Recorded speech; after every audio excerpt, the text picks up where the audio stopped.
আপনি নিশ্চয়ই ধনুরাশির জাতক বা জাতিকা, তাই এই ভিডিওটিতে ক্লিক করেছেন আর জানতে চাইছেন ডিসেম্বর মাস আপনাদের কেমন যেতে চলেছে। হ্যাঁ বন্ধুরা, আমি এই ভিডিওতে ডিসেম্বর মাসের একটা সম্ভাব্য ভবিষ্যৎবাণী করতে চলেছি, যার মাধ্যমে আপনারা সহজেই বুঝতে পারবেন আপনাদের স্বাস্থ্য, শিক্ষা, দাম্পত্য জীবন, প্রেম জীবন, অর্থনৈতিক স্থিতি সমস্তটাই কেমন যাবে। হ্যাঁ, আর এটি চন্দ্র রাশি ধরে গণনা করা হচ্ছে, এটি কারো ব্যক্তিগত বার্চার্ট বিশ্লেষণ নয়। তাই এটি আপনারা চন্দ্র রাশি ধরে দেখুন, কারণ আমি এখান থেকে কারোরই ব্যক্তিগত বার্চার্ট বিশ্লেষণ করছি না। আর যারা আমার সাথে পরামর্শ করবো ভাবছেন, তারা স্ক্রিনে দেওয়া হোয়াটসঅ্যাপ বুকিং নাম্বারে যোগাযোগ করতে পারেন। খেয়াল রাখবেন, এটি অনলাইন সার্ভিস টোটালি, এবং এটি ফ্রি সার্ভিস নয়। আর এই নাম্বারে আপনারা হোয়াটসঅ্যাপে মেসেজ করুন। হ্যাঁ, এই নাম্বারে কল না করে ডাইরেক্ট হোয়াটসঅ্যাপে মেসেজ করুন, কুইকলি রেসপন্স পেয়ে যাবেন। আসুন জেনে নেওয়া যাক ডিসেম্বর 2024 ধনু রাশির জাতক ও জাতিকার কেমন যেতে চলেছে। আমি আপনাদেরকে গ্রহের গোচর ধরে বলার চেষ্টা করব, যাতে আপনারা সহজেই বুঝে উঠতে পারেন। হ্যাঁ, আপনাদের হচ্ছে ধনু রাশি, আর আপনাদের রাশির যে অধিপতি গ্রহ সেটি হচ্ছে বৃহস্পতি, যে কিনা 6th হাউসে বসে রয়েছে। আপনাদের 4th হাউসে রয়েছে রাহু, 3rd হাউসে রয়েছে শনি, আপনাদের 2nd হাউসে রয়েছে শুক্র, আপনাদের 8ম ভাবে রয়েছে মঙ্গল, 10ম ভাবে রয়েছে কেতু, এবং 12th হাউসে রয়েছে রবির সাথে বুধ একত্রে। কি হতে পারে এই ডিসেম্বর মাসে? সম্রাট কি আদৌ হতে পারবেন? অর্থাৎ সম্রাটের মতো কি জীবনযাপন কি করতে পারবেন, সেটি এই ভিডিওতে আপনারা জানতে চলেছেন। তাই ভিডিওটি কন্টিনিউ দেখুন, এবং যারা চ্যানেলে নতুন রয়েছেন তারা অবশ্যই চ্যানেলটিকে সাবস্ক্রাইব করে পাশের বেল আইকনটিকে প্রেস করে রাখুন। আসুন জেনে নেওয়া যাক ধনুরাশির জাতক ও জাতিকার ডিসেম্বর 2024 কেমন যেতে চলেছে। প্রথমে আসি শরীর স্বাস্থ্য। ফার্স্ট হাউস, হ্যাঁ, এই ফার্স্ট হাউস থেকে কিন্তু হেলথের জায়গা বা ইমিউনিটি সিস্টেমকে দেখা হয়। আর আপনাদের ফার্স্ট হাউসের লর্ড মানে দেবগুরু বৃহস্পতি বসে রয়েছে 6th হাউসে। 6th হাউস কোন জায়গাটা দেখায়? রোগ, ঋণ এবং শত্রুতা। অর্থাৎ হেলথ নিয়ে আমি খুশির খবর দিতে পারছি না। আপনাদের মানে শরীর যে সবসময় খারাপ থাকবে সেটাও বলবো না, তবে এনার্জি লেভেল অনেকটাই ডাউন থাকবে। আপনাদেরকে শরীর চর্চা করতে হবে। সকালবেলা উঠে একটু দৌড়াদৌড়ি, একটু জিমে যাওয়া বা ব্যায়াম করা, এগুলো করতে হবে, না হলে কিন্তু সমস্যা আসতে পারে। হ্যাঁ, স্বাস্থ্য নিয়ে কিন্তু সমস্যা আসতে পারে। আর খাওয়া দাওয়ার বিষয়ে কিন্তু একটু কেয়ারফুল হতে হবে। এই জায়গাটা কিন্তু অবশ্যই মাথায় রাখবেন, বেশি স্পাইসি জাতীয় খাবার কিন্তু খাওয়া যাবে না। তবে একটি কথা বলি, গুরুজনদের হেলথের জায়গাটা অনেকাংশে বেটার যেতে চলেছে আপনাদের থেকে। অর্থাৎ বাবা মা, দাদু দিদা, কাকু কাকিমা, ইনাদের শরীর স্বাস্থ্যের জায়গাটা কিন্তু ভালো যাবে। এরপর আসি পড়াশোনার জায়গাটা 5th হাউস থেকে দেখতে হয়।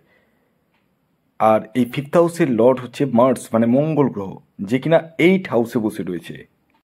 দেখুন, কোনো গ্রহ যখন 6th হাউস, 8th হাউস বা 12th হাউসে বসে যায়, সেই ঘরের কার্যকরিতাটা কিন্তু ডাউন করে ফেলে। হ্যাঁ, মানে পড়াশোনার জায়গাটা কিন্তু বেটারমেন্টের একটু কমই রয়েছে, কারণ এমনিতে মঙ্গল 8ম ভাবে বসে আছে, দ্বিতীয়ত নিচস্থ রয়েছে। অর্থাৎ আপনাদের মধ্যে কনফিডেন্স লেভেলটা অনেকটাই কম থাকবে, পড়াশোনায় ইচ্ছেটা করবে না, মনোযোগটা ঠিক বসবে না, মাইন্ড ডাইভার্সন হবে। যে কারণে আপনাদেরকে বলবো, আপনারা একদম সকালবেলা উঠে পড়তে বসে যান, কারণ সকালের পড়াটা কিন্তু খুব ভালো হয়। আর আপনারা যদি নিজেরা পড়ার প্রতি যদি নিজে থেকে একটু ভাবেন যে আমাকে পড়তে হবে, মানে আমার ওটা দায়িত্বের মধ্যে পড়ে, যেরকম আমরা খাই, খিদেটা আমাদের পেলে আমাদেরকে খেতে হয়, তো ওই রকম ওটাও ধরুন একটা খিদে। তো ওই খিদেটা যদি আপনারা নিজে থেকে জন্মে যায় কি না, তখন কিন্তু রেজাল্টটা অতটা অংশ কিন্তু খারাপ হবে না। যাদের কম্পিটিটিভ এক্সাম রয়েছে তাদেরকে একটু কেয়ারফুলি এই মাসটা অন্তত মানে পড়াশোনা করতে হবে। এরপর আসি প্রেম জীবন মানে লাভ লাইফ কেমন যেতে পারে, এটিও কিন্তু 5th হাউস থেকে দেখতে হয়। যেমনটা আমি বললাম, 5th লর্ড মার্স মানে মঙ্গল গ্রহ 8 হাউসে বসে রয়েছে। তবে দেবগুরু বৃহস্পতি 2nd হাউসে বসে আপনাদের মুখের বাণীটাকে কিন্তু খুব মিষ্টি রাখবে। মানে যার সঙ্গে আপনি রিলেশনে রয়েছেন তার সাথে আপনার মানে কথাবার্তা বা আপনার অ্যাটিটিউড অনেকটাই সোবার্স থাকবে, কিন্তু যার সাথে রয়েছেন তার থেকে কিন্তু প্রবলেম আসবে। মানে সে একটু অ্যাগ্রেসিভ নেচারে হয়ে উঠবে, মানে আপনার কথা শুনবে না, আপনাকে তার কথা শুনে চলতে হবে। ছোট ছোট বিষয়ে একটু মতানৈক্য, মতের অমিল, এগুলো কিন্তু দেখা যেতে পারে।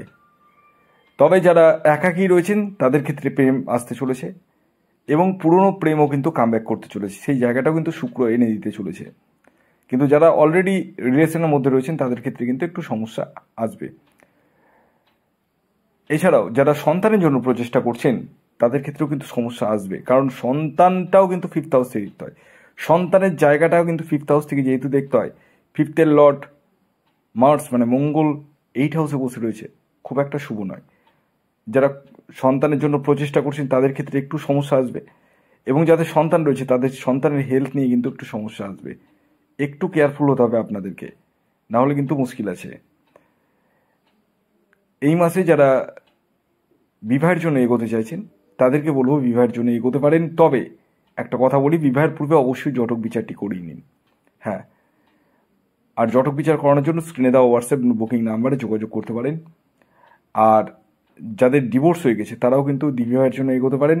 এখানে একটি কথা বলে দিই, আপনারা যারা বিবাহের জন্য এগোচ্ছেন, যারা অনলাইনে এগোচ্ছেন কোনো ম্যাট্রিমনি সাইটের মাধ্যমে, তাদের ক্ষেত্রে একটু কুইকলি হওয়ার সম্ভাবনা রয়েছে। যারা ঘটক দিয়ে করতে চাইছেন তাদের ক্ষেত্রে একটু স্লোলি হবে, এই হচ্ছে বিষয়। উভয় ক্ষেত্রে কিন্তু জটক বিচারটা মাস্ট। এই মাসে যারা চাকুরির জন্য প্রচেষ্টা করছেন তাদেরকে বলবো চাকুরি প্রাপ্তির জায়গাটা একটু হলেও বাধার মধ্যে দিয়ে এগোতে হবে, মানে স্মুথলি কিন্তু হবে না। তবে হ্যাঁ, আপনারা যদি মনের ভিতরে একটা জেদ রাখেন যে আমাকে ভালো চাকরি পেতেই হবে, তারা আশা করি বেটার চাকরিতে জয়েন করবেন। কিন্তু যারা জব ট্রান্সফার করবো ভাবছেন তারা কিন্তু এই মাসে অন্তত করেন না, সামনের মাসে করুন।